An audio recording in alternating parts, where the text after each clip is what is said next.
శ్రమ అంటే బాధ, నొప్పి, దుఃఖము, కష్టము, ఆవేదన, ఇబ్బంది, విపత్తు అనే అర్థాలు కూడా ఉన్నాయి. కాబట్టి ఈ యొక్క అర్థాలు ఇచ్చేటటువంటి భావనతో శ్రమ, ఆ యొక్క శ్రమ దినమున నువ్వు కృంగిని ఎడలా వివరంగా చూద్దాం. నీకు బాధ కలిగినప్పుడు కృంగిపోతే, నీకు నొప్పి కలిగినప్పుడు కృంగిపోతే, దుఃఖం కలిగినప్పుడు కృంగిపోతే, కష్టం కలిగినప్పుడు కృంగిపోతే, ఆవేదన కలిగినప్పుడు కృంగిపోతే, ఇబ్బంది కలిగినప్పుడు కృంగిపోతే, విపత్తు కలిగినప్పుడు, కరువు వచ్చినప్పుడు నీవు కృంగిపోతే వాక్యం ఏం చెప్తుందనగా నువ్వు చేత కాని వాడు అవుతావు. అయితే ఇక్కడ మనం ఒకసారి ఆలోచన చేద్దాం.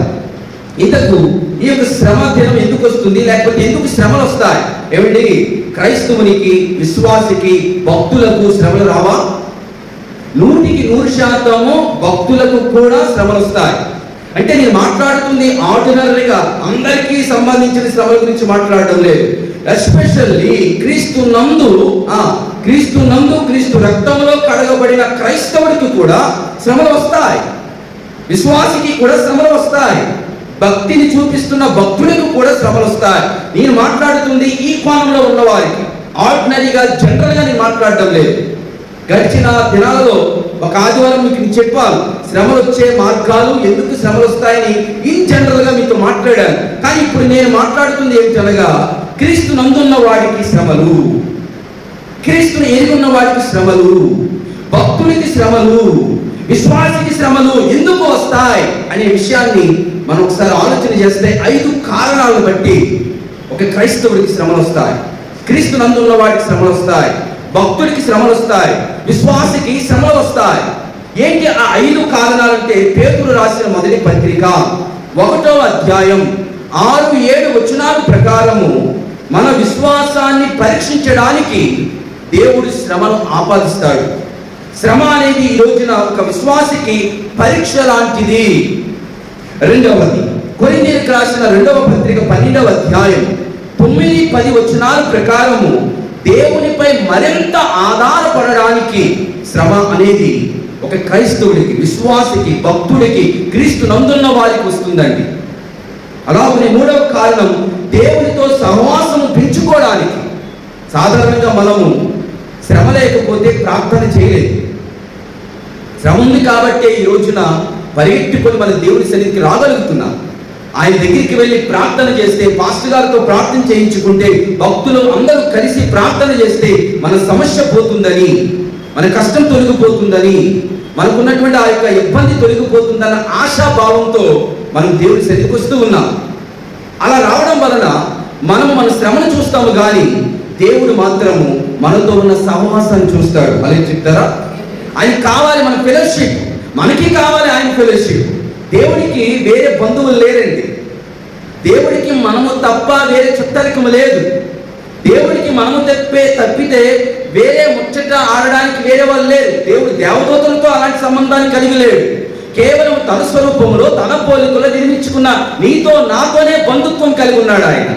ఏదైనా తోటలోనంట ప్రతి చల్లపూట ఆయన ఆదాము అవ్వలను తన పోలికలో, తన స్వరూపంలో చేసుకున్న వారి దగ్గరికి వచ్చేవాడంట. ప్రతి సాయంకాలం చల్లపూట వచ్చి వారితో మాట్లాడేవాడంట, సహవాసం కలిగి ఉండేవాడంట. పాపం వలన ఆ సహవాసం ఏమైపోయింది? తొలగిపోయింది. మరలా యేసు ప్రభు ద్వారా మనము పోగొట్టుకున్న సహవాసాన్ని ఎవరితో? దేవునితో. The fellowship with God. దేవునితో ఉన్న సహవాసాన్ని మరలా పునఃప్రారంభం అయింది. కోల్పోయిన ఫెలోషిప్ ని మరలా యేసు ప్రభు ద్వారా మరలా మనం కట్టుకుంటున్నాం. దేవుడు కడుతున్నాడు. అయితే మనం ఆయన దగ్గరికి రావడానికి శ్రమలు కూడా ఉపయోగపడుతున్నాయి, మనకున్న బాధలు కూడా ఉపయోగపడుతున్నాయి, మనకున్న కష్టాలు కూడా దేవుడితో సహవాసం చేయడానికి ఉపయోగకరంగా ఉన్నాయట.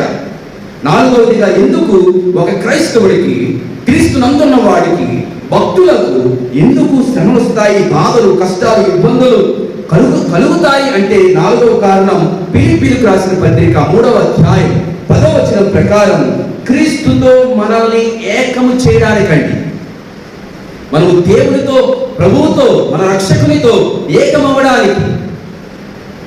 5వ కారణం ఏమిటంటే రోమీయులకు రాసిన పత్రిక 5వ అధ్యాయం 3-4 వచనాల ప్రకారం మనము పరిపూర్ణం అవ్వడానికి, మనం ఒక కంప్లీట్, ఒక పరిపూర్ణమైన, ఒక మెచ్యూరిటీ ఒక పరిపక్వం చెందినటువంటి జీవితాన్ని అనుభవించాలి అంటే శ్రమ చాలా ఇంపార్టెంట్ అండి. శ్రమ చాలా ఇంపార్టెంట్. ఒక విషయం చెప్తాను, జాగ్రత్తగా వినండి. ఇప్పుడు భక్తుడికి, క్రైస్తవుడికి, విశ్వాసుకి, క్రీస్తుని వెంబడిస్తున్న వాడికి ఈ కారణముల చేత వాడికి శ్రమలు వచ్చినప్పుడు, బాధలు కలిగినప్పుడు, ఇబ్బందులు వచ్చినప్పుడు, దుఃఖ కాలం కలిగినప్పుడు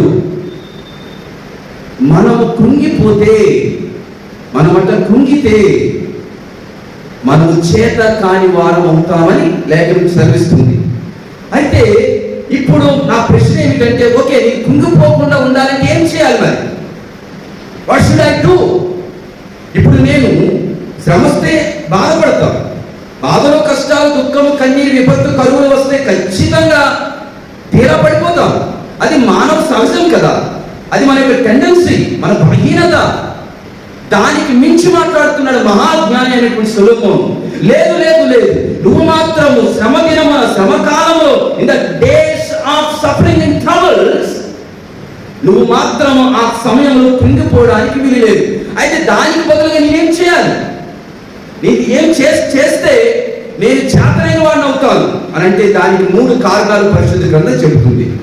ఏంటి ఆ 3 కారణాలు? జాగ్రత్తగా విందాం. ఇప్పటికీ కూడా మనము శ్రమ దినమున కృంగిని ఎడల చేత కాని వారు అవుతామని పరిశుద్ధ గ్రంథం ఇప్పటికీ మాట్లాడుతుంది. కాబట్టి వాక్యం చెబుతున్న దానిని మనము నెరవేర్చాలి.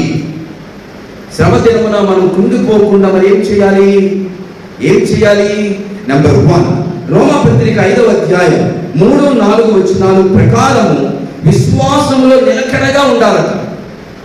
విశ్వాసములో నిలకడగా ఉండడము అంటే విశ్వాసముతో ప్రార్థన చేయాలి. నీ నమ్మకం కోల్పోవడానికి వీలు లేదు. చెడు వార్త వచ్చినా కూడా, దుర్వార్తని చెవిన పడినా కూడా నీ విశ్వాసంలో ఎటువంటి సడలింపు ఉండడానికి, లేకపోతే ఎటువంటి ఒడిగడుగులు ఉండడానికి వీలు లేదు. ఒక రోజున యాయీరు కుమార్తె మరణకరమైన వ్యాధితో ఇంటిలో పడుకుని ఉన్నప్పుడు ఈ యజమాని యాయీరు అనేటువంటి సమాజ మందిరపు యజమాని యాయీరు పరిగెట్టుకొని యేసు ప్రభు దగ్గరికి వెళ్తారు. వెళ్ళినప్పుడు ఈ విషయం చెబుతూ ఇద్దరు కూడా వస్తూ ఉంటుండగానే దారిలోనే ఒక సేవకుడు వచ్చి, నీ కుమార్తె చనిపోయింది, your daughter is no more, she was dead. కాబట్టి నీవు ఈ యొక్క ప్రభువుని, బోధకుడిని, రబ్బీని ఇబ్బంది పెట్టొద్దు అని చెప్పినప్పుడు కంగారు పడతాడు యాయీరు. అయినప్పటికీ కూడా యేసు బలాన్నిస్తాడు. డోంట్ వరీ అన్నప్పుడు యాయీరు ఏమంటాడు? నాకు అపనమ్మకము కలగకుండా ఈ కార్యం చెయ్యు అని అంటాడు. ఏ అపనమ్మకము కలగకుండా దేవుని కోరుకుంటాడో తన విశ్వాసంలో ఎటువంటి మార్పు రాదు. తను ఏది నమ్మాడో చివరి వరకు కూడా అదే విశ్వాసంతో వెళతాడు. మధ్యలో కుమార్తె చనిపోయింది అని సమాచారం ఇచ్చినా కూడా తన విశ్వాసంలో ఎటువంటి మార్పు లేదు. లేదయ్యా, నా కుమార్తె చనిపోయింది, ఇంక నువ్వేం చేయడానికి ఏమీ లేదు, ఆమె బాగోలేనప్పుడు వస్తే ఏదో బాగు చేసేవాడు ఏమో, ఇప్పుడు ప్రాణాలే పోయా కాబట్టి ఆమె బ్రతికలేదు కాబట్టి నువ్వేమి చేయలేవు అనలేదు. కానీ ఏమన్నాడు? మొదటిగా తనకి ఏ విశ్వాసం ప్రభునందు ఉందో ఆ కుమార్తె చనిపోయినప్పటికీ కూడా అదే విశ్వాసం ఉంది. ఆ విశ్వాసం ఉంచాడు కాబట్టి కోల్పోయిన తన కుమార్తెని తిరిగి పొందుకున్నాడండి. అలాగే చెప్తారా? రైట్. అంటే ఇక్కడ ఏంటి? శ్రమ దినమున బాధలు వచ్చేటప్పుడు, కష్టాలు కలిగేటప్పుడు, లేకపోతే ఆవేదన కలిగినప్పుడు, మనం ఊహించినవి జరుగుతున్నప్పుడు మనం కృంగిపోకూడదు. విశ్వాసంలో నిలకడగా ఉండాలి, ప్రార్థన చేయాలి. శ్రమలు వచ్చినప్పుడు దేవుని వాగ్దానాలను గుర్తించుకోవాలి. నీకు మొట్టమొదటిగా శ్రమ వచ్చినప్పుడు, బాధ కలిగినప్పుడు, వేదన కలిగినప్పుడు, ఆవేదన గురైనప్పుడు నీకు గుర్తుకు రావాల్సింది ఏమిటి అనగా దేవుని వాగ్దానాలు నీకు గుర్తుకు రావాలి. దేవుడు నీకేం మాట ఇచ్చాడో గుర్తుకు రావాలి. నీకు ఏం చెప్పాడో అది నీకు గుర్తుకు రావాలి. అప్పుడు ఖచ్చితంగా ఆ యొక్క వాగ్దానాలను బట్టి నీ దేవుడు నీ జీవితంలో కార్యం చేయగలడు. అందుకనే వాక్యం ఏం చెబుతుంది? ఆయన మనల్ని ఎప్పటికీ విడిచిపెట్టేవాడు కాదు. ఈ శ్రమలలో కూడా కీర్తన గ్రంథం 91వ కీర్తన 16వ చరణం ప్రకారము శ్రమలలో నీకు నీ తోడై ఉండేదని, నేను విడిపిస్తాను, నేను గొప్ప చేస్తాను. అద్భుతమైన వాగ్దానం అది నీ గుర్తుకు రావాలి. ఏ సందర్భంలో ఏది ఎలా నీ జీవితంలో విడుదల కలుగుతుందో ప్రతిదీ కూడా వాగ్దాన రూపంలో పరిశుద్ధ గ్రంథంలో రాయబడింది. నీకు అవి తెలియాలి. అది నీ ఆస్తి. ఏంటి నీ ఆస్తి? దేవుడి నోట వచ్చిన వాగ్దానాలు నీ యొక్క ఆస్తి. నీ యొక్క ఆస్తి. నీ ఆస్తి ఏంటో నీకు తెలియనప్పుడు నువ్వు నిజంగానే దరిద్రుడుగానే ఉంటావు, ఏమి లేనివాడిగానే ఉంటావు. నీ అకౌంట్లో లేకపోతే నీ జీవితంలో ఇంత గొప్ప ఆస్తి ఉంటుండగా అది నీకు తెలియకపోవడం దౌర్భాగ్యం. నీ దీనికి అర్హుడవు, దేనికి అర్హుడవు నీకు తెలియకపోవడం చాలా దుఃఖమైంది. అది నిజమైన శ్రమ, అది నిజమైన కష్టం. ఇక్కడ చూద్దాము, విశ్వాసం మీద ఆధారపడి ప్రార్థన చేయాలి. రోమపత్రిక 5:3-4 అధ్యాయం 3-4 ఏమంటున్నాడు? శ్రమ ఓర్పు పరీక్ష నిరీక్షణలు కలుగు చేయునని ఎరిగి శ్రమలందును అతిశయపడుదుము అంటాడు భక్తుడు. అంటే ఏంటి? మనకు శ్రమల ద్వారా మంచి ఫలితాలు ఉన్నాయే కానీ చెడు ఫలితాలు లేవు. మీరు వారు అలేని చెప్పి ఆమె అంటారా? ఈరోజు నువ్వు శ్రమ అనుభవిస్తున్నావేమో, బాధలు ఉన్నాయేమో నీ చుట్టూ. క్రైస్తవుడిగా, దేవుని పిల్లవాడిగా దాని తరువాత నీకు మంచి ఫలితాలు ఉండబోతున్నాయి. ఇది నా మాట కాదు, దేవుని మాట. ఎందుకంటే బైబిల్లో ఉన్న భక్తులు కానీ, నేటి భక్తులు కానీ, రేపు భక్తులు కానీ, బైబిల్లో ఉన్న భక్తులు కానీ, నేటి భక్తులు కానీ, రేపు భక్తులు కానీ శ్రమలు లేకుండా వారు ఆశీర్వాదాలు పొందుకోలేదు, మంచి ఫలితాలు వారు పొందుకోలేదు. శ్రమలు అనుభవించిన తరువాతే వారు అద్భుతమైన జీవితాన్ని వారు కలిగి ఉన్నారు. అలాంటి శ్రమలు వచ్చినప్పుడు నువ్వు కృంగిపోతే నువ్వు చేతకాని వాడు అవుతావు. అందుకు నువ్వేం చేయాలి? కృంగిపోకుండా విశ్వాసంలో నిలకడగా ఉండాలి. విశ్వాసంలో ఎటువంటి మార్పులు రావడానికి వీలు.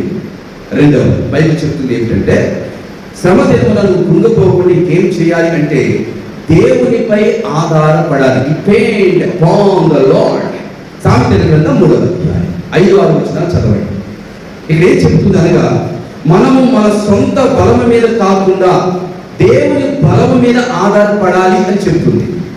కష్ట సమయాలలో ప్రార్థన చేయడము, ఆయన సహాయం కోరడం అనేది భక్తుడికి చాలా ముఖ్యమైన అంశం. అది అందుకని సొలొమోను అంటున్నాడు 3వ అధ్యాయం సామెతల గ్రంథం 5-6 వచనాల్లో, నీ స్వబుద్ధిని ఆధారం చేసుకొనక నీ పూర్ణ హృదయముతో యెహోవా యందు నమ్మిక ఉంచు, నీ ప్రవర్తన అంతటి యందు ఆయన అధికారములకు ఒప్పుకొను, అప్పుడు ఆయన నీ త్రోవలను సరళము చేయును, నీ వంకరి మార్గాలను సరళం చేస్తాడు. నీకు బాధ వచ్చింది, కష్టం వచ్చింది, ఆ వేదన కలుగుతుంది. నీ ఊహించిన జీవితాన్ని ఈ రోజు కలిగి ఉన్నావు, నీకు ఇష్టమైన జీవితాన్ని ఈ రోజు లీడ్ చేస్తున్నావు. కానీ క్రైస్తవుడిగా, దేవుని బిడ్డగా మనకున్న భరోసా ఏమిటి అనగా, కృంగిపోకుండా దేవునిపై ఆధారపడండి, దేవుని మీద ఆధారపడండి. ఇక నీ స్వబుద్ధిని ఆధారం చేసుకోవద్దు, నీ సొంత బలవద్దు, నీకు సొంత జ్ఞానవద్దు, దేవుని జ్ఞానం మీద ఆధారపడి. 7వ వచనంలో అంటాడు కదా, నేను జ్ఞానిని ఆయన అనుకోవద్దు అంటాడు. మళ్ళా అలా అనుకోవడమే ఏమిటట? చదవండి 2వ లైన్ 7వ వచనం 2వ లైన్ ఏముంది? చెడుతనం అటండి. చెడుతనం విసర్జించండి ఏంటి? దాని అర్థం కాంటెక్స్ట్ ప్రకారం నేను జ్ఞానం అనుకోవడమే చెడుతనం అండి, నేను బుద్ధిమంతుడిని అనుకోవడమే చెడుతనం అండి. నేను జ్ఞానిని కదా అని అనుకోవద్దు. అనుకోకుండా ఏం చేయమన్నాడు? యెహోవా యందు భయభక్తులు కలిగి చెడుతనము విడిచిపెట్టు. ఏంటి ఆ చెడుతనము? నేను జ్ఞానిని, నా జ్ఞానంతో నేను అన్నింటినీ పరిష్కరించుకోగలను, నా బాధల నుండి బయట పడగలను, నా కష్టాన్ని నేను తీర్చుకోగలను, నా ఆవేదన అంతటిని తొలగించుకోగలను అనుకోవడమే చెడుతనం అండి. చెడుతనం అంట. ఇలా ప్రతిదీ కూడా ఆలోచన చేస్తే పూర్తిగా చెప్తున్న వాక్యం ఏమిటనగా, నువ్వు దేవునిపై ఆధారపడితే ఏముంది? 7వ వచనం చివరి భాగంలో, అప్పుడు నీ దేవునకు ఆరోగ్యమును, నీ ఎముకలకు సత్తువయు, నీ రాబడి అంతటిలో ప్రథమ ఫలములను. రైట్. అంత సమృద్ధి, అంత క్షేమము, అంత ఆశీర్వాదము నువ్వు పొందుకుంటావని దేవుడు వాగ్దానం చేస్తున్నాడు. ఎన్ని విషయాలు మనం చూసామండి. కృంగిపోకుండా నువ్వు చేయాల్సినవి ఏం చేయాలి? నెంబర్ 1, విశ్వాసంలో నిలకడగా ఉండాలి. రెండవది, దేవునిపై ఆధారపడండి. మూడవది ఏమిటనగా, కీర్తన గ్రంథం 119వ కీర్తన 50వ వచనం ప్రకారము, శ్రమ దినమున నువ్వు చేయాల్సింది, బాధ వచ్చినప్పుడు నువ్వు చేయాల్సింది, కష్టకాలంలో నువ్వు చేయాల్సింది, దుఃఖ సమయంలో నువ్వు చేయాల్సింది, ఆవేదన ఉన్నప్పుడు నువ్వు చేయాల్సింది, విపత్తులు కరువులు నీకు చుట్టుకున్నప్పుడు నువ్వు చేయాల్సింది ఏమిటనగా, కీర్తన గ్రంథం 119వ కీర్తన 50వ వచనం ప్రకారము దేవుని వాక్యాన్ని చదవాలి. ఏమిటి వాక్యము? నీ వాక్యము నన్ను బ్రతికించి ఉన్నది, నా బాధలలో వాక్యమే నాకు నెమ్మది కలిగించుచున్నది. వాక్యము చదవటం వలన మన శ్రమ దినాల్లో, శ్రమ కాలంలో చెబుతున్నటువంటి మాట ఏమిటంటే, దేవుడు వాగ్దానాలను ధైర్యపరిచే మాటలు పరిశుద్ధ గ్రంథంలో ఉంటాయని అర్థమైంది. ఒక మంచి మాట నీ బాధను పోగొట్టగలదు. ఒక శ్రేష్టమైన మాట నీ బాధను పోగొట్టగలదు. అందుకే నీ కష్టంలో ఉన్నప్పుడు ఎవరైనా వచ్చి మంచి పలకాలే, కుంగు మీద కారం వేసినట్టుగా మాట్లాడకూడదు. చనిపోయిన పాముని ఇంకా చంపకూడదు. అప్పటికే బాధల్లో ఉన్నాడు, మీరు ఇంకా ఏం చేస్తున్నారు? మాటలతో ఇంకా బాధ పెడుతున్నారు. కానీ వాక్యం అది చెప్పడం లేదు. బాధల్లో ఉన్నవాడికి, కష్టంలో ఉన్నవాడి దగ్గరికి వెళ్ళినప్పుడు మంచి మాట్లాడాలి, వాటి బలపరిచే మాటే మాట్లాడాలి. బలహీనులను బలపరచుడి, పడిపోయిన వారిని లేవనెత్తుడి. అర్థమవుతుందా అండి వాక్యము? పుండి మీద కారం వేసినట్టు మాట్లాడడం అనేది క్రైస్తత్వం కాదండి. అయితే అది ఎక్కడ మనుషుల్లో దొరకదండి. మనుషుల బుద్ధి అంతా, మన జ్ఞానమే అంతా. ఎవరైనా పాడవుతేనే మనకు ఆనందం. వాడికి మంచి జరిగిందంటే ఎవరైనా సెలబ్రేషన్ చేసుకుంటున్నాడండి. ఈ రోజున నీ పక్కింటోడు కారు కొనుక్కున్నాడండి, ఒక ఇల్లు కట్టుకున్నాడండి, మరి కూతురుకో కొడుకో పెళ్లి పెట్టుకున్నాడండి, లేకపోతే కొడుకో కూతురుకో ఉద్యోగం వచ్చిందండి. నువ్వు సంతోషిస్తున్నావా? దేవుడు మైపరుస్తున్నావా? మనం మోకరించి ప్రార్థన చేయగలుగుతున్నావా? ఆయన వారిని బట్టి దేవునికి కృతజ్ఞతలు చెప్తున్నావా? లేకపోతే లోపలేదో ఒక అసూయ, ఒక ద్వేషం, లేకపోతే ఆ యొక్క ఆశీర్వాదానికి కారణాన్ని వేరే రకంగా మార్చేసి ఏముందిలే, గొప్పేముందిలే అని ఒక అసూయ మాట అంటున్నావా? అది మంచిది కాదు. అందుకే మానవ బుద్ధి లాంటిది. కాబట్టి వాక్యం ఏం చెబుతుందంటే, మీరు వాక్యం చదివితే నీ సమస్యకు తగ్గట్టు వాగ్దానం దొరుకుతుంది. హల్లెలూయా. రెండవది, నీకు ధైర్యపరిచే మాటలు ఉన్నాయి బైబిల్లో, నేను ఓదార్చే మాటలు ఉన్నాయి బైబిల్లో. నువ్వు ఎప్పుడైతే శ్రమల సమయంలో బాధ కలిగే పరిస్థితుల్లో దేవుని వాక్యం చదువుతావో, అప్పుడు నీకు దేవుడు వాక్యము ద్వారా ధైర్యాన్ని, ఓదార్పునిస్తాడు. నువ్వు నమ్ముకోవాల్సిన వాక్యాన్ని, నువ్వు నమ్మాల్సింది వాక్యాన్ని. వాక్యంకున్న ఆ యొక్క స్వభావం ఏమిటంటే, కృంగిపోయిన వారిని బలపరిచేది, కష్టాల్లో ఉన్న వారిని ఓదార్చేది, కన్నీరు కార్చే వారిని కన్నీరు తుడిచేది. ఎన్నోసార్లు నేను ఫీల్ అయ్యానండి, ఎన్నోసార్లు నేను దాన్ని అనుభవించానండి. ఎన్నో మార్లు వాక్యం దగ్గర కూర్చుంటే ఎంత బలాన్ని దేవుడిచ్చేవాడో. ఈ రోజున మనం మనుషుల దగ్గర కూర్చొని ఏడుస్తున్నాం. ఈ రోజున అక్కడ ఇక్కడ కూర్చొని మన బాధలు చెప్పుకుంటున్నాం. ఏమవుతుంది చెప్పండి? ఓదార్పు వస్తుందా? ధైర్యం వస్తుందా? కనీసం కార్యం జరుగుతుందా? విడుదల కలుగుతుందా? నీ బాధ రెట్టింపు అవుతుందే కానీ అది సాల్వ్ అవ్వదు. ఇంకో మాట చెప్పమంటారా? శ్రమలు శాశ్వతంగా ఉండవండి, మనకి తాత్కాలికమే. క్రైస్తవుడికి వచ్చిన శ్రమలు, క్రీస్తు నందున్న వారికి వచ్చే శ్రమలు ఆశీర్వాదమే కానీ అది అవమానం కాదు. అది బైబిల్ చెప్తున్న సత్యం. అది అలాంటి శ్రమలు వస్తున్నప్పుడు కృంగిపోవడం ఎందుకు? నలిగిపోవడం ఎందుకు? నీ యొక్క విలువైన జీవితాన్ని ఆలోచించి అనారోగ్య పాలు చేసుకుని నీ జీవితాన్ని నాశనం చేసుకోవడం ఎందుకు? మీకు తెలుసా అండి, ప్రభుత్వంలో పెరిగినటువంటి దేవుని పిల్లలారా, ఒక సర్వే ప్రకారం శ్రమలను బట్టి, బాధలను బట్టి, కష్టాలను బట్టి, అప్పుల ఇబ్బందులను బట్టి సొసైటీలో చాలా మంది కూడా ఆత్మహత్య చేసుకుని చచ్చిపోతున్నారు. చచ్చిపోతున్నటువంటి జాబితాలో నాస్తికులు ఉన్నారు, హైందవులు ఉన్నారు, ఇతర మతస్థులు అందరూ ఉన్నారు. వారి పర్సంటేజ్ అంతా చూస్తే అతి తక్కువ పర్సంటేజ్ ఎవరిది ఉందంటే క్రిస్టియన్స్దే. క్రైస్తవుడు ఉరేసుకొని విషం తాగి చనిపోయాడు అన్న చరిత్ర చాలా తక్కువ. ఎస్పెషల్లీ తినడానికి తిండి లేకపోయి ఎంత భయంకరమైన కష్టం ఉన్నా కూడా వాడు దేవుని మీద ఆధారపడతాడు, కానీ ఉరేసుకొని చచ్చిపోయిన దాఖలాలు లేవండి.